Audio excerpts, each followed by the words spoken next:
Hello, Year 11s. In this lesson, we're continuing our deviance away from Venn diagrams and sets and two-way tables to look at multi-stage probabilities. So again, the focus today is on independent events and looking at probabilities based on multiple events occurring. So really, we're looking at ways to look at two events and then looking at ways to examine two events or more. So there's lots of ways to do this. We're going to focus on grids for two events and tree diagrams for two or more events. There are multiplicative and addition rules that we'll look at later on that can replace some of this sketching and diagrams, but today we're going to focus on the sketching and diagrams, right? The idea needs to be that as soon as we look at more than a single independent event, then the complexity of working out those possibilities increases quite significantly. So the best thing we can do is visualize the sample space or all the possible things that can happen, and then hopefully calculate the probabilities. Now, the reason why this is important is if we're performing any number of independent events. Now, a really simple scenario might be that if we flick a coin 2 times. Now, it's easy to think about it. What's the 3 things that could happen? We could get heads twice, we could get tails twice, or we could get one of heads and tails. Now, the problem is that, and it's pretty easy to see, in this case, it's not just one possibility there, it's a combination of 2. So it could be that it's tails and then heads, but it could also be that it's heads and then tails. If we're performing events, then the order of the events still needs to be taken into account when we deal with those probabilities. All right? And our whole approach today will be about being able to map that out so we're not falling into the trap of forgetting about the different ways that each of the outcomes can be obtained. So our first one is we'll focus on looking at a grid for 2 independent events. Now, the reason this is only for 2 independent events is that as soon as we go into 3 events, then we wouldn't be drawing a 2-dimensional grid anymore. We'd be drawing a 3-dimensional grid, and that makes it very, very complex. So we don't want to sketch out a 3-dimensional grid and try to identify each of the elements in there. It works well in 2 dimensions because the sample space is really visible. So let's go with that really simple example. We flick a coin twice. All right. In this case, then we can break it into event 1 and event 2. So we can get heads, or tails. And based on what we're trying to find, we can either just list the sample space within this grid, or we can list the outcomes. In this case, we're just going to go the sample space. So we've got heads and heads and tails and then heads, and then tails and tails. So this represents everything that can happen. Now, if I ask then for the probability of getting 1 tails and 1 heads, then it's pretty simple to see that we don't care about the order, and the probability of tails and heads would be 2 out of the sample space of 4. The sample space can always be calculated by looking at the number in event 1 multiplied by the number in event 2. So here it would just be 2 by 2, and it doesn't really matter how many events we're looking at here. We can always work this the same way. It can be a little bit tedious and painful to sketch it out, but this is the approach. We examine the whole sample space. So we'll look at an example. Our example is pretty straightforward. We are rolling a fair dice, or 2 fair dice.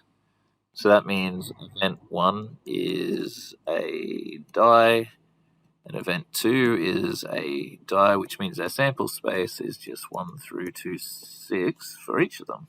So we'll start by drawing the grid, and we set that up 1, 2, 3, 4, 5, and 6. 1, 2, 3, 4, 5, and 6. And the neater we make the grid, the easier it is to interpret the outcomes I assume that your grid will be much neater than mine. Now, we're asking two things here. So we're looking at the sample space, so we're looking at same numbers, and we're looking at numbers being greater than 10. So to be safe, because we're answering both questions with this one grid, we're just going to write the sample space. So that means we'll write 1, 1, 1, 2, 1, 3, and so on. So I'm going to skip this now. Okay, so now that we've done that, we can examine the number in the sample space. So that will be 6 by 6, which will give us 36 different possibilities.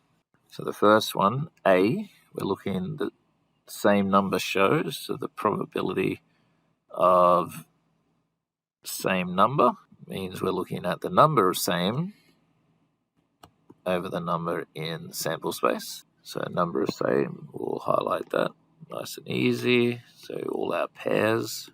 So we've got 6 out of 36, which would be 1 out of 6. And when we look at part B, the sum of the two numbers shown is greater than 10. So that means not including 10, so only greater than 10. So we've got 5 and 6, 6 and 5, and 6 and 6. So in this case, probability of greater than 10 will be the number which are greater than 10 over number of the whole sample space. And we end up with 3 out of 36, which is 1 out of 12. Okay, so I'm hoping that you can see constructing the grid pretty straightforward.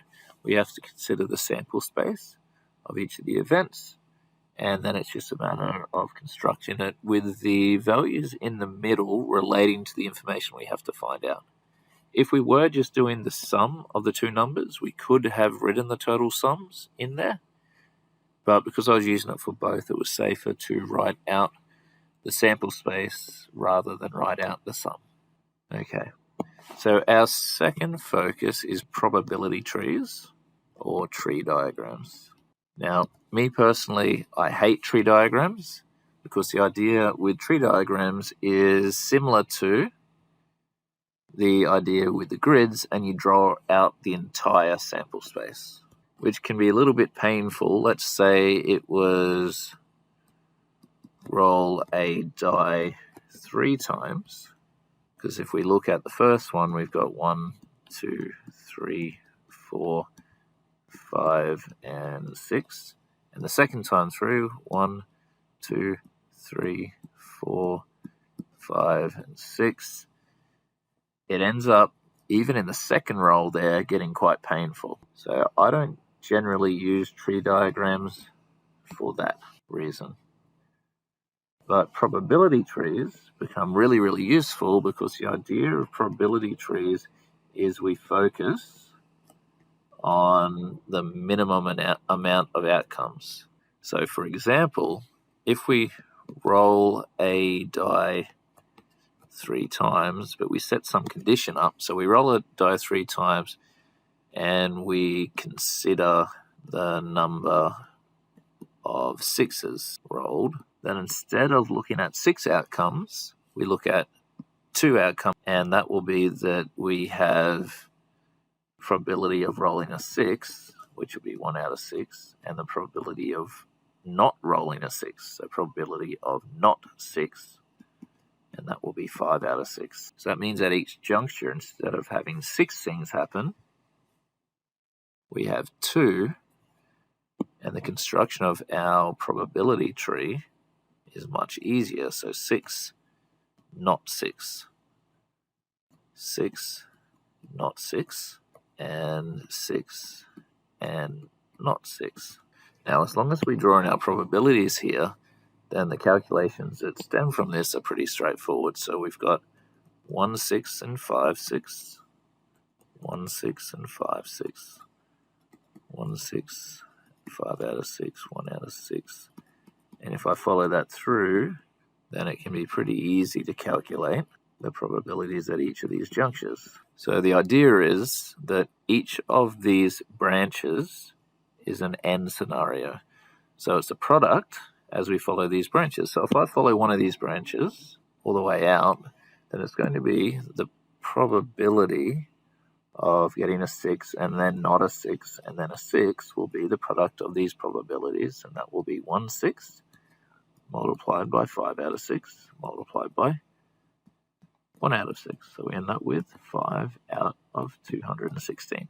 And if I wanted to follow a different one, let's say we went not, and then a 6. So the probability of not 6 would be this product. It would be 5 out of 6 multiplied by 5 out of 6 and then multiplied by 1 out of 6, and we'd have 25 on 216. Now obviously drawing that out, and you can see why I stopped up here, is that there's 216 in that sample space. 6 times 6 times 6. There's 216 things that can happen.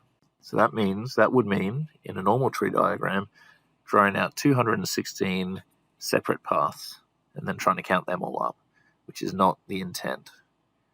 The idea is that using probabilities of things that can happen that we do care about, we can significantly decrease what we're having to construct. And then that second focus is that each path is its own product of probabilities. Okay, so that should be our focus, probability trees and the grid for 2 independent events. So we'll look now at one last example. We'll try and draw the probability tree. So this example involves drawing a probability tree. The scenario is that 3 events occur. So we've got event 1. We've got a coin being tossed, so the sample space is heads or tails.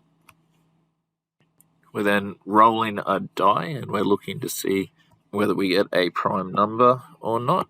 So event 2 will be prime or not prime. And then event 3 is we've got 3 different flags that we can pull out, and it could be red or green or yellow. Setting up this tree diagram, our 3 events will start with heads or tails. The probabilities for that are 1/2 and 1/2. So there's our event 1. We've set that up nice and easy. The second event is either prime or not prime. Prime or not prime.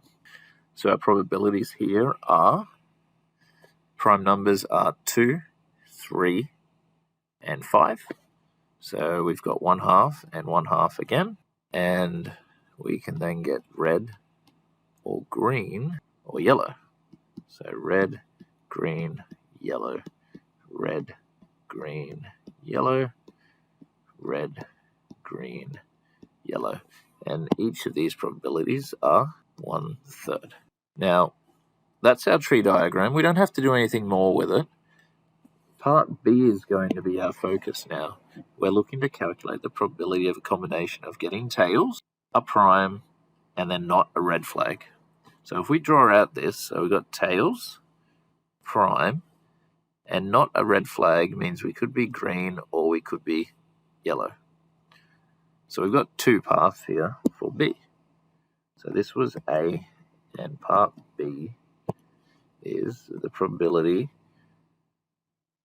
of tails, prime, and not red is equal to the probability of tails, prime, green, and the probability of tails, prime, and yellow. So for tails, prime, green, we've got 1/2 times 1/2 times 1/3. And tails, prime, yellow will be 1/2 times 1/2 times 1/3.